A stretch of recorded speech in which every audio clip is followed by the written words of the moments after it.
Hello बच्चों, good morning. मैं आज आपको आपका दूसरा पाठ है कक्षा 9 का। कौन सा पाठ है? ल्हासा की ओर, जिसे किसने लिखा है बच्चों? जिसके लेखक हैं राहुल सांकृत्यान।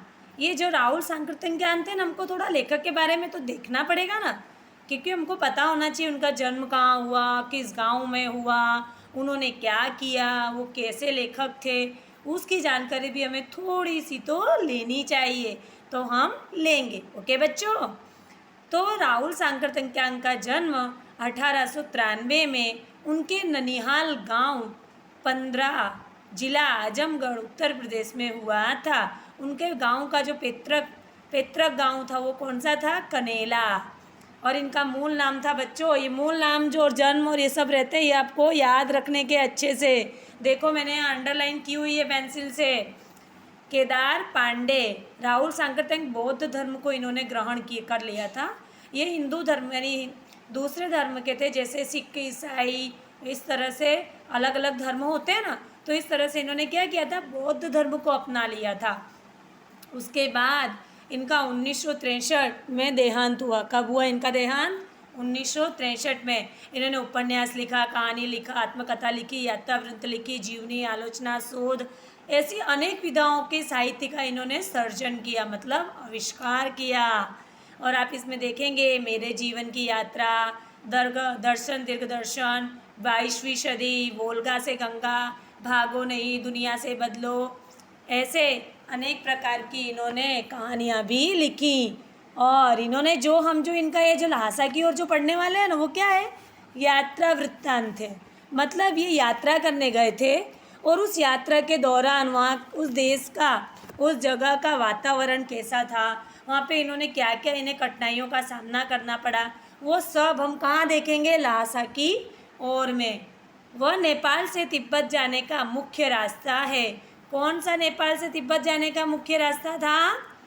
कहाँ जाना था? नेपाल से तिब्बत जाने का मुख्य रास्ता था। आपको एक एक वाक्य में पूछा जाता है ये कि तिब्बत जाने का मुख्य रास्ता कहाँ से था? तो नेपाल से। परी कलिरपोर रास्ता वह जो खुला था, वह नेपाल से, नेपाल ही नहीं हिंदुस्तान की भी कई बहुत सारी चीज़ें वहाँ से वहाँ जाती थी। अब इस पार्ट में क्या है बच्चों? ये एक यात्रा करने गए हैं लाहौर सांकृत्यान, और उस पार्ट में वहाँ के इन्होंने तिब्बती समाज के बारे में बताया कि वहाँ पे जाति पाति का भेदभाव नहीं था, छुआछूत का तो सवाल ही नहीं उठता था, और औरतें जो थी वो बिल्कुल पर्दा नहीं करती थी। औरतें क्या करती थी?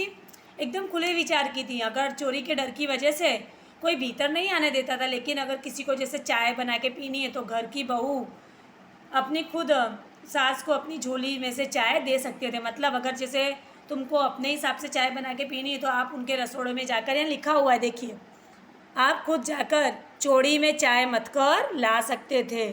मतलब अपने हम खुद उनके रसोड़े में जाकर आराम से चाय वहाँ पर बनाकर पी सकते हैं, ऐसा। फिर यात्रा के दौरान उन्हें बहुत सारी कठिनाइयों का भी सामना करना पड़ा था बच्चों। क्या करना पड़ा था?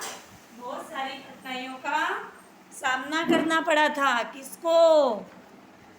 लेखक को, और उनके साथ में जो उनके मित्र थे उनको।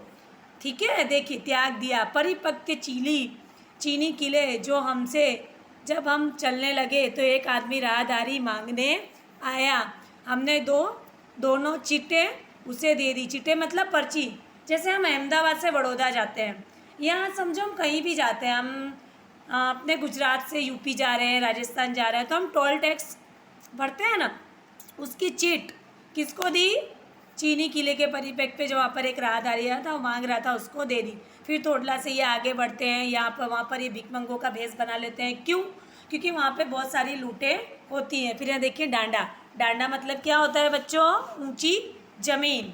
डांडा तिब्बत। सब यहाँ पे लोग कैसा था? आपको एक सवाल पूछा जाएगा, तिब्बती समाज कैसा था? तो मैंने आपको फर्स्ट पैराग्राफ में बताया कि वहाँ पे जाति पाति नहीं थी, छुआछूत नहीं था, भेदभाव नहीं था, औरतें पर्दा नहीं करती थी, खुले विचारों की थी, वो तिब्बती समाज था। अब वहाँ पे कैसा होता था? तो वहाँ के जो आम लोग थे ना, वो क्या करते थे? जो यात्रीगढ़, जो पैसे वाले होते थे, राहगरी, वो अपना भेष बना कर रहते थे, भिखारी बन कर रहते थे। क्यों?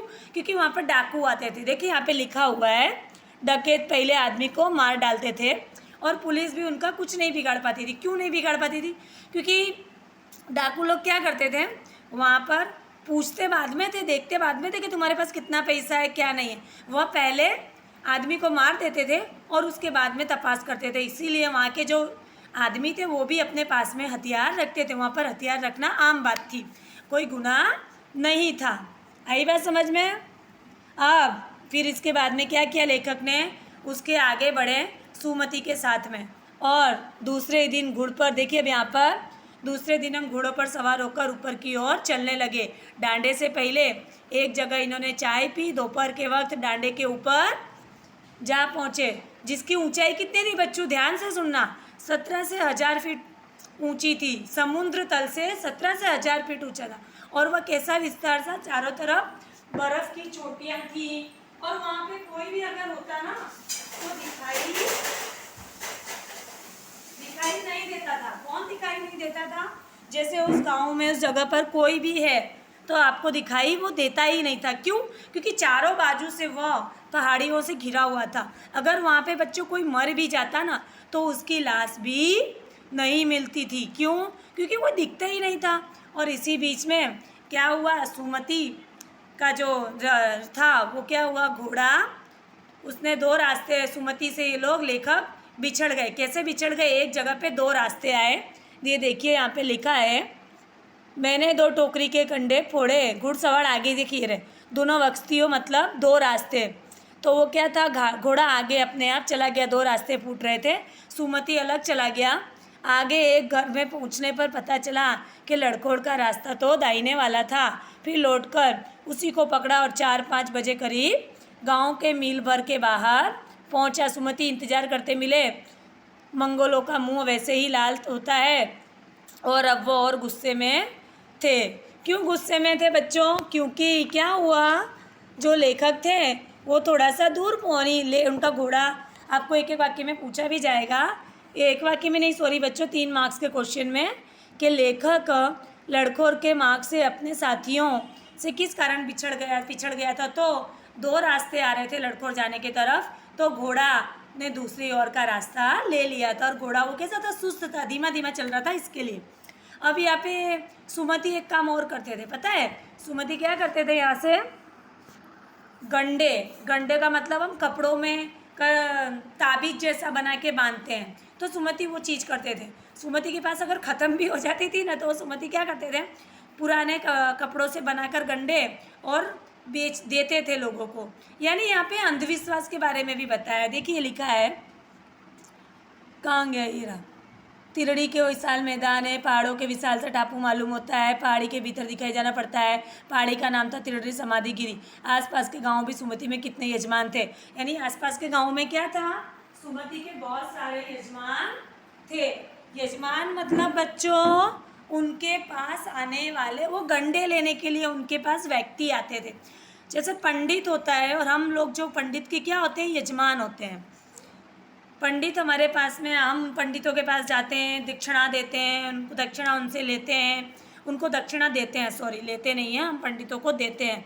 पंडित बोलता है आओ यजमान, मतलब उनके पास जाने वाला एक इंसान, व्यक्ति, उनका शिष्य। ओके बच्चों, आई बात समझ में?